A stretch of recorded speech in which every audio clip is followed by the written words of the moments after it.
she sure does bark there. Don't forget the gassers. Look at that form. Just in case something catastrophic happens, but nothing catastrophic is gonna happen. Might have to abort. That's never happened before. Oh, just up here navigating through the clouds. Oh, my engine died. Oh, watch the tree, watch the tree. Welcome back to another episode of Spontaneous Short Stories. In this video series, I feature short stories that were too short to be their own episode by themselves, but together they become something greater.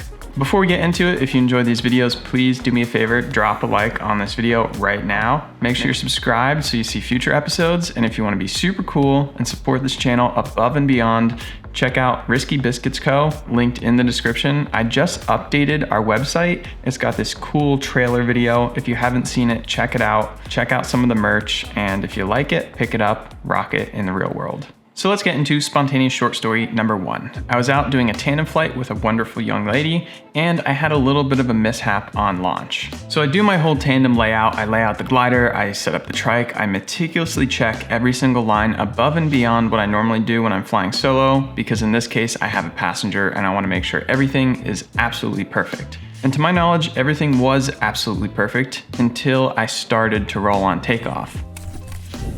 Come on, Bertha. Come on, Bertha. Oh, I fucking racked my elbow, but it's okay. As I started to roll, I realized the wing was kind of coming up asymmetric, and as I looked over my right shoulder, I figured out why.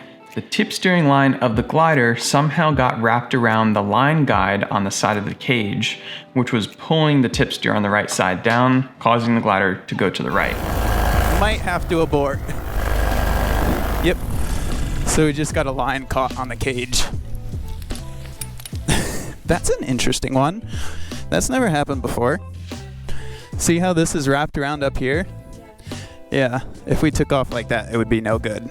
I recognized the problem, got the situation stabilized by backing off of power to taxi power, countering with left brake, steering to the right, and then I could start trying to fix the problem. I could reach the line, so I started grabbing it and yanking on it and trying to get it unhooked from the line guide. Simultaneously, I was keeping my attention ahead of me to make sure I wasn't going to run out of runway, but unfortunately, it was coming up pretty quick. Unfortunately, I wasn't able to free the line. I had to abort the launch, which was somewhat embarrassing, but it would have been much better than the alternative. If I hadn't realized that a line was snagged, or I had just gone with it and hoped I could have fixed it in the air, the result could have been catastrophic.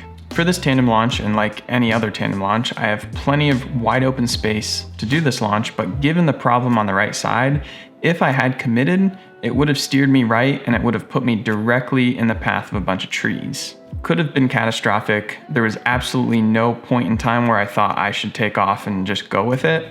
Given this type of snag hazard, it was an obvious abort situation. I think this just goes to show the randomness that can sometimes happen. Back when I was packing parachutes at the skydiving center, we kind of had this phrase where you're just chucking a bunch of nylon out into the wind, and randomness can happen. Weird, crazy things eventually happen when you do it enough times. And I think this was one of those situations. All right, you ready for round 2? This time for sure. 3, 2, 1.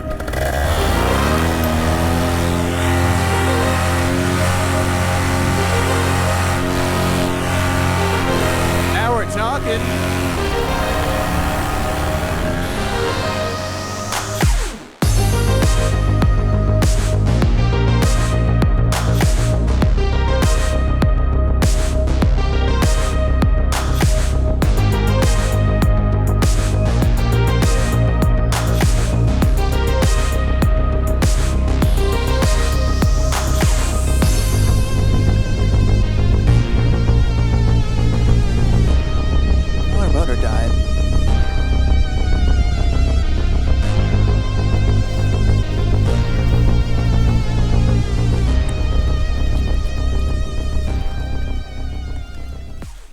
Perfect.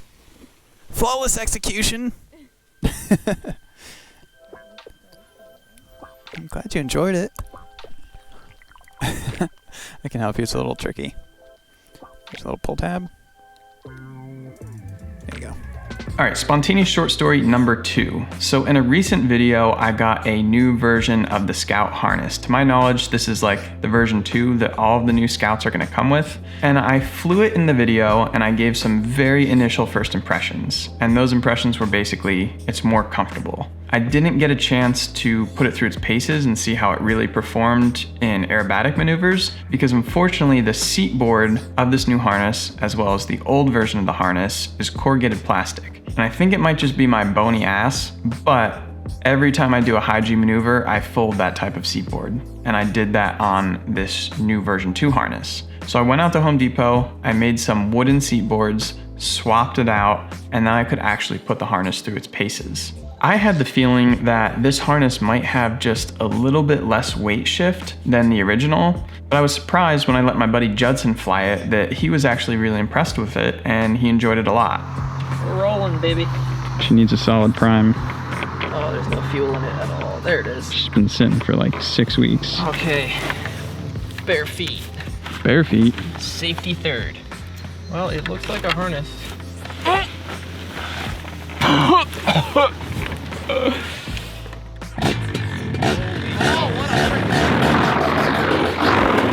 She's back to barking.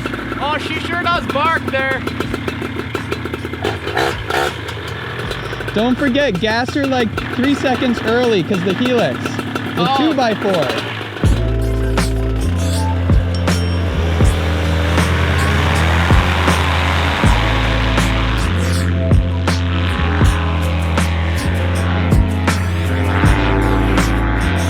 That was a big one. Oh shoot! His motor died and he did the downwind pull start while flying at the tree hazard. Nice one, fella.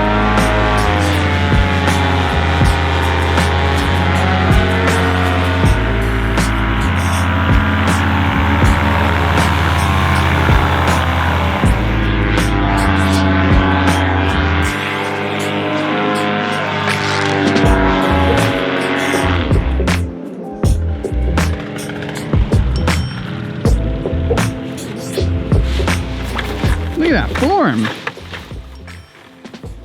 Yeah, dude. I like it. You do? Yeah. That's good news. Yeah. I was doing like wingovers over there on weight shift and it works. That's good. Yeah. It's sure as hell more comfy. Yeah, that's Out of my first seat, it's impression. freaking way better. Out of seat? Like standing? When you get out of the seat. Yeah, When I slid out for the first time, I was like, oh, hello, this feels like luxury. that's good. Do you think it has more or less weight shift compared to like the standard Scout? I think it's different, but not more or less. It definitely feels more locked in, which is like, I can't believe I'm saying that, Yeah, and more luxurious. it has more red. Oh, I mean, it's faster, dude. That's probably why Obviously. I gained like 10 miles an hour. Yeah, you're coming in hot. Let's move on to spontaneous short story number 3. So I was at home sitting around. It was a cloudy day. I had no intentions of flying, and my buddy Dan sent me a message and was like, hey, you want to go for a midday flight? Let's fly to lunch. And I was like, you know what? That actually sounds like a pretty good idea. A little midday flying session with Dan. Got the spiders out. Might be a little rowdy. I ain't never hurt no one. That's not true. Normally we don't fly midday, we only fly sunrise and sunset. So this was kind of a rare opportunity where the clouds held off the sun from heating up the earth and creating turbulence all day, and we could actually fly right around noon. So we took off from the local park and the clouds were just starting to break up in the absolute perfect fashion that we just got to plunder above and around safely and legally a bunch of perfect puffy clouds. What is life? Woo! Look at that baby. She is built.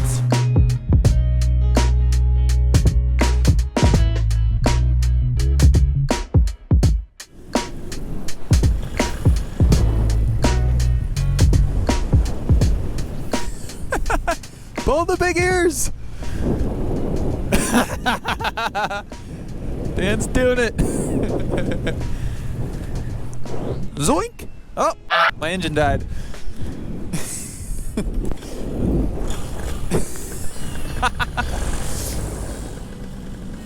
I see the wind direction on the flag. Know exactly where I want to land. Just hold this little spiral to establish dominance.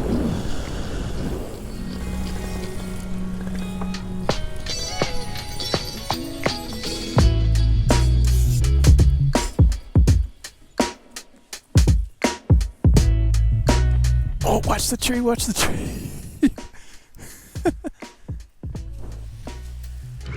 Yeah, I'm curious to see how the conditions will be by the time we head back. Yeah, I'm not like stoked about it, but we'll see. It'll be good above the clouds, but you're gonna have a headwind. Do you have to be licensed besides being crazy to do this? You should have a certification, but you don't need it. Oh, really? Yeah. So we have certifications through a training program for it. Oh, really? Yeah. How heavy are these things? They look pretty heavy. Full of fuel, it's like close to 100 pounds. Really? As it was getting later and later in the day, we started to get a little bit worried that the conditions might start to spark up into bigger thermals and get a bit spicy and make our return flight a little more challenging. Oh, dude, this return trip is even better. I feel so sorry for the millions of people on the ground that aren't experiencing this right now. They're like birds up here, man. If this isn't paradise, I don't know what is. It's a little sparse right here, but up ahead, more to the north, that looks like it's developing even bigger. This is so gnarly. Dude, I can feel the heat of the sun now on my knees. I ain't worried. You're worried. I'm not freaking out. I'm a little bit worried it's gonna be spicy coming in there because it's been heating up for a little while longer over here, but honestly, by the way the air was when we took off, I think it'll be alright. You can see that lift blasting up right there. That's so nuts. I'm literally watching like hot air hit the layer that it turns into a cloud. And it's got that perfect little bottom. It sounded kind of perverted. I think we timed it perfectly because as we came into land, the air was pretty decent the whole way down until maybe the last 100 feet where it kind of got a little more choppy, but it was still completely manageable. It was an entirely successful mission, had a ton of fun, 10 out of 10, would do again. So that's it for my 3 spontaneous short stories. I hope you guys enjoyed. What to look out for next after this video, I'm hoping to probably go back up to Vermont. If not Vermont, I'm gonna be taking the toy hauler out somewhere else to a cool location to fly and hang out with cool people. So stay tuned. I've been really enjoying making the travel videos in the toy hauler, and I think you guys have been enjoying them quite a bit as well. So stay tuned for that. Make sure you subscribe, drop a like if you liked the video. Check out the Risky Biscuits co-merch on tuckergott.com. If you need an ozone wing, hit me up, info@tuckergott.com. I'd be happy to give you some advice. If it sounds like I've been talking fast this whole episode, it is because I drank a delicious Ethiopian espresso. And why do I have somewhat of a pedophile mustache? I don't know. Hope you guys enjoyed. Till the next time, peace, fly safe, have fun.